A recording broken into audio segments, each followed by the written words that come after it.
Femi Adeagbo, the Managing Director at Comnavig ICT Advisers, is with me here at the table. Hello, Femi, and welcome to the program. Long time no see. Nancy, how are you? Indeed, it's been a long time. I'm well. You're looking very well? Yes, I am. I'm in a good place. Good. Yes, thank you. Let's get started. The proposed plan to hike tariffs, how justified are the telecom operators, really? I'm asking that question on the background of every other thing is seemingly prices are already inflated.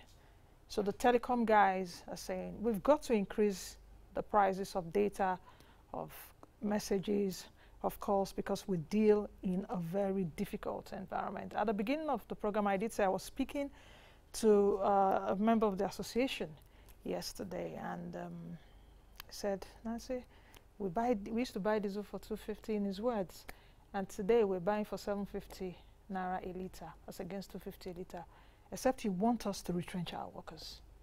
That's what he told me yesterday. So what do you think? Thank you very much, Nancy. I think we should look at it. We should look at two sides of the coin. The war in Russia, or the Ukraine conflict, COVID supply chain disruptions, all these things have spiked prices of things like diesel across the world. So the operators have a valid point if they say that, look, our costs are rising. You want the same level of service, you want us to even roll out more. I mean, two of them, I've just paid. Yeah, for the 5G licenses. 5G, that was about $270 million. Yes, $273 million. You want all this, you want service quality to be okay. So, you know, somebody has to pay. Basically, they are alleging a subsidy. They are basically saying, as it is now, they are subsidizing our usage of these things.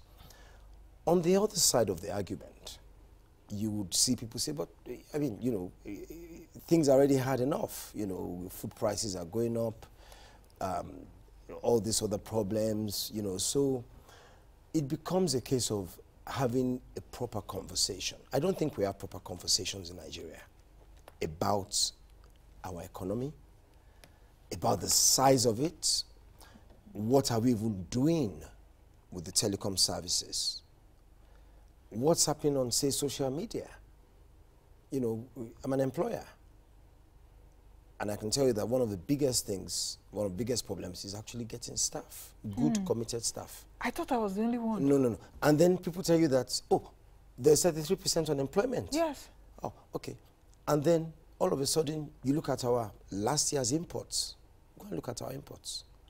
It's still clothing, textiles, phones, cars. So you start, you know, you start thinking, do we really know anything about anything, or are we just, you have an 80% informal sector. I can take you to suya sellers in Abuja who turn over $1 million a day from the side of the road. Plenty. Do we capture them in our economic size?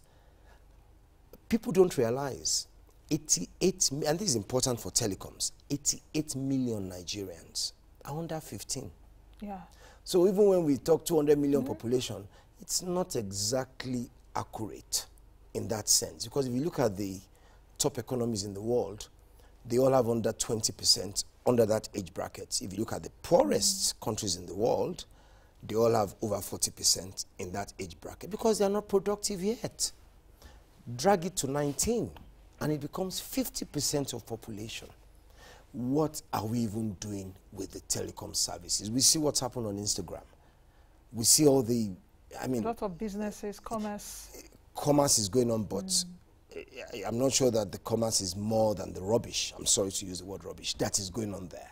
And we've been shouting about this for years. Yeah, we've had yes, this discussion. yeah. But now we're seeing what Chrisland, we're now seeing real moral collapse and waste. You know, so you can't keep saying there's no money. But WHO says, oh, 30% of you are now chronically obese. You're eating too much, you are fat.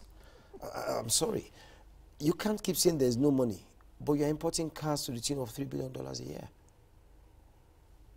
I went to Lekki the other day. I've never seen that many G-Wagons anywhere in Europe. G-Wagons everywhere, LX 570s, Jeeps. So you have to... Are we really capturing the right data? Is it wastage? Or are we telling the real story? It's what is convenient, because we like to play the victim. If you ask a Nigerian, how are you? The most likely thing, we're just managing. End of story. But the person probably just came back from Dubai, or they are just going to Dubai. But Femi, the question is, the ratio of those people that you're talking about, yes, are lower than the ratio of the people down below. That, of course. Now, the problem is we don't know the facts. And these same people also have phones. Yes. And that's why the operators probably need to be ingenious as well. Do they really need the 2G spectrum licenses or the 3G ones? Can they vacate them and transit people to 4G and now 5G and maybe subsidize the devices, for example? You know, so there needs to be a bit of thinking out of the box. How efficient are they in managing their own costs? Have they tried hard enough to transit from diesel, for example, to renewable energy? Some will tell you, oh no, but when we tried that, they stole the solar cells and everything. Yeah, but we can't keep saying, we can't, okay, so because they blow up rail lines, so we say no more trains. So because there's still solar cells, we say, well, no more solar. We can't. So we need to have granular conversations. I looked at some reports on MTN, for example. They say in their reports that even internally, they are cutting down on printing, they are digitizing internally to reduce costs. 5G will come now. A lot of companies will have the opportunities to use sensors to manage the environment more cost effectively. Are the operators doing things like that? So we need to have very granular conversations. And who are those that will have these conversations? Is it the stakeholder and the NCC? Yes, the NCC, because no price increase can take place, of course, without the NCC's concurrence. Now, will the NCC even, let's even look at the politics of it. I mean, 40% hike, probably in a season of politics, it's not good optics. It's not good optics at all. But is it also good optics if the operators start retrenching? Because you see, the big boys may survive. But we've been having problems. Inflation is already high. Food prices, almost everything is high. In fact, the airlines were also calling airline services or tickets are high. So it's like these telecom guys are like the last in the chain to say, everything is high. Guys, we've got to increase. So there's already bad optics already. That's what I'm trying to say. But you see, so will this really make a difference? The problem is this, Nancy. Most people assume that business is set up just to set up. No, they're in business for profits. So people will look like at an MTN and say, but look at your revenue, 1.something trillion? Yeah, I was coming to that. This kind of profit, but look at Zenith Bank's profits compared on that turnover, much higher, yeah? And so they're making money, but they set up the business actually to make money for their shareholders. Where do you have that crossover where it's exploitative, where they can no longer invest impactfully? And it may not be the big ones that would suffer. Yeah, I was coming to that. Because they have scale economies. Yes. It may be the much smaller ones. Now, let me take, because only 2 people have paid for 5G, the rollout cost on 5G is not going to be cheap. But there are opportunities there as well in terms of industrial applications. I mean, we ran a 5G masterclass recently at Comnavig, and the share, you are only bound by your innovation. So some would argue that, look, guys, yes, you need to sink in money, but you're going to make even more money. But that's probably only the big boys. What will happen to the smaller operators? So that brings about all the questions. Do we even have too many operators? You know, at a point it was like banks. Do we have too many banks per capita? You need to go back again to the 88 million who are under 15. Because if you keep counting 200 million, you're going to be getting a wrong picture. They can't spend yet. They are dependents. People are spending for them. But then, I know 15-year-olds who carry, I mean, it's a small proportion, but if the urban woke, and there are a few millions, who carry iPhones. So we need to have a granular conversation between all stakeholders, regulator, operators, industry experts, people like yourselves who are industry observers, and actually understand what really is going on before we can chart a course forward. Okay, the smaller companies, since you brought me to that, because we have a few big guys in the sector who are churning out so much money at the end of their financial year. We know the company we're talking about in the trillions, at least over the years. And one will say, okay, you're getting this kind of money from Nigeria, you know you're doing business and all of that, but this may actually come and go. This too might pass, like the Bible says. Do you understand? Because this is like a situation that was necessitated by perhaps what we're seeing around global economy now. Inflation is high everywhere and all of that. Can you guys just give Nigerians a breathing space? That's one. Number two, the smaller companies, if there is an eventual price increase, do you think that the smaller guys would stand to gain more with the price increase? I think let me stop there before I take other questions. Yeah, you're right. I mean, it gives the smaller guys a chance to survive because a lot of them are already struggling with meeting up with their regulatory obligations, payments. You know, the signs of stress are already there. But the argument some of them are making, because I speak to a lot of them behind the scenes, yeah? One said, but Femi, I don't understand. If we are drinking, is it a case of what we use money for? Because what causes inflation, Nancy? It's a mismatch between demand and supply. Dollar cannot go to what it is if Naira is not chasing it. Yeah, that's, you know, it's a supply gap that causes inflation. That's the classic economic definition of inflation. It's too much money chasing fewer goods. So maybe it's a productivity side where we have a problem. So I go back to the feeding. If WHO is saying that 30% of you maybe you are eating too much is what they are saying, and you are not producing enough. So the argument becomes, are we spending, is the population spending in many unproductive areas that maybe if they reduced in those areas, they could channel it to things like telecom spend, because telecom spend, it's necessary. What's productivity? That's why I said we need to know what we're even using the telecoms for. Is it just Snapchatting? We're just snapping all day, Instagram, sexy pictures everywhere. Basically, unproductive endeavor. A lot of that happens. Nobody knows the percentage. Nobody can tell you what the percentage is between what happens on social media for economic productivity and unproductive, what is just fun. Nobody can tell you. We don't have a means of measuring that yet. I'm not sure anybody does. I know Kea tried something once, it didn't work. You know, it's very difficult. Because I can order something online, you send the delivery back to my place, I pay the guy cash, it goes. Nobody knows about that transaction. How many millions or billions of those transactions are occurring? Go and look at our NIPS data on money transfer. Yes, I was coming to that too. It is inexplicable. The POS transactions and all of that. It is frightening what we are spending. Go and look at our imports from China, 2021. It's still clothing, textiles. It's still really, I don't know.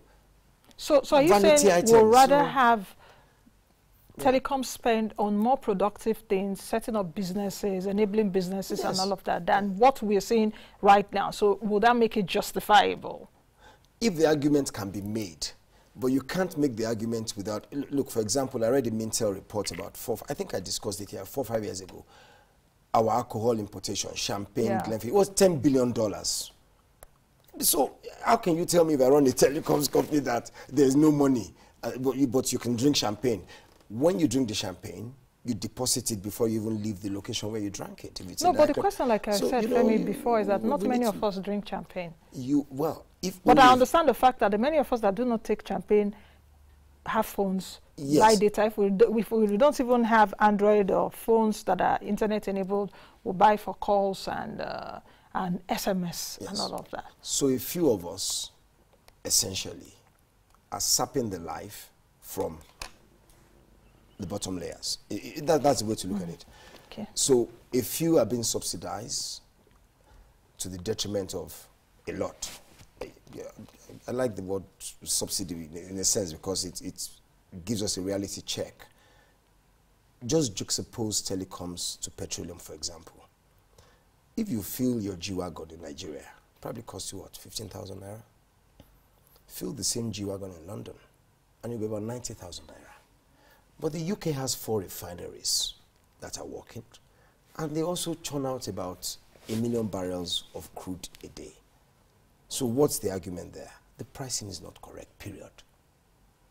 Now, who are we really subsidizing? Is it the Uber driver who has a small Corolla? Or all the LX 570s, G-Wagons, Range Rovers? Every big engine car in Europe, eventually, well, not every, I mean, that's just an exaggeration, finds its way mainly to where? Nigeria. So you see all the cars on the road, 500, 5.7, 5.5, 3.5. But you and I know in Europe, you can't do that. So if you juxtapose it to telecoms again, is it the consumption habits of a few that are draining life literally from the lot? And then when it comes to talking about costs, they have to bear the burdens as well. Because if you increase it by 40%, Nancy, with all due respect, it won't affect you. It won't affect how you use the phone. Probably won't affect how I use it as well. Do you see my point? But some people would then have to, you know, reduce, be more careful. Yeah. Now, what do they do with the phones? What do all the gatemen I see sitting down outside the houses all day doing this? What are they doing? Are they taking online courses on how to do something? Or are they all looking at jokes, fun content, skit makers? That are making money off the phones. That are making money. So, you know, so the discussion needs to be granular. And most of our economic discussions are mired in politics and all these other distractions. So they are never granular and factual. Okay. Finally, because I have to speak to someone else. This furore about 5G, I heard you said a master class. I would like to know more about this 5G. You know why? Because, you know, when they were saying, oh, 5G, remember, I think during the COVID, the pandemic, no, 5G caused this COVID and all of that. In a granular sense, yes. Since you use granular. Explain to somebody listening now, what does 5G mean? Okay. The transition to 5G, how will it benefit you? Is it really inimical? Very quickly. Okay, very, very quickly. Well, the simplest way to look at it, 5G will give you greater speed, so about 10 times speed of what you have now, and supports more devices per square kilometer, for argument's sake. Now, you could ask me, what does this mean? Everybody uses sensors at the moment, yeah? You know, your phone has sensors on it, your car has sensors on it, but most of them are not working in real time because of what we call latency. 5G has near zero latency. So I could sit down here, conduct an operation in London in real time on a patient and move the, you know, that's been done in China now. I could sit down here and in real time know how much electricity is being used in this building, humidity levels, all sort of things that have industrial applications. And because it's in real time, all that information can go to cloud architectures and you can analyze, you can make decisions in real time. So the applications of 5G for security, for energy efficiency, for just close your eyes and think, and autonomous vehicles, virtually everything will transform instantly. So, and you know, Nigeria is a funny country. We actually adopt technology very quickly. Our fintechs have proven that. Yes. You know, 5G will hit some people like a punch in the face. So a lot of organizations need to understand the advantages, because if they don't, they'll be left behind. Any disadvantage? Yes. Is it inimical? Well, apart from the should I say fake news about oh, it caused COVID and this and that. Well, every good thing has disadvantages. But it's a case of understanding those disadvantages vis-a-vis our own environment. For example, we're going to be buying a lot of new 5G phones. So what's going to happen to all these ones? We have telephone graveyards in Nigeria. There are people out home with 10 phones that are just sat there, because it's also a fashion thing for us in Nigeria. So once 5G comes, you may find out that even secondary school children, before you say Jack Robinson, are carrying 5G phones. So again, that's going to impact our currency as well, because we're going to import a lot of this. Of course, because we don't make any. Anyway. Yes. Thank you very much, Femi. Would have you back surely, so been a pleasure. Yeah, for Nigerians to further understand, especially this transition to 5G and what the regulator has said, I think, before the end of the year, so that we can understand that better. Thank you very much. Excellent. Thank you very much. Day. I've been speaking with Femi Adeagbo, who is the MD Comnavig ICT Advisers. We've been looking at the proposed plan to increase tariffs in the GSM sector. Let's quickly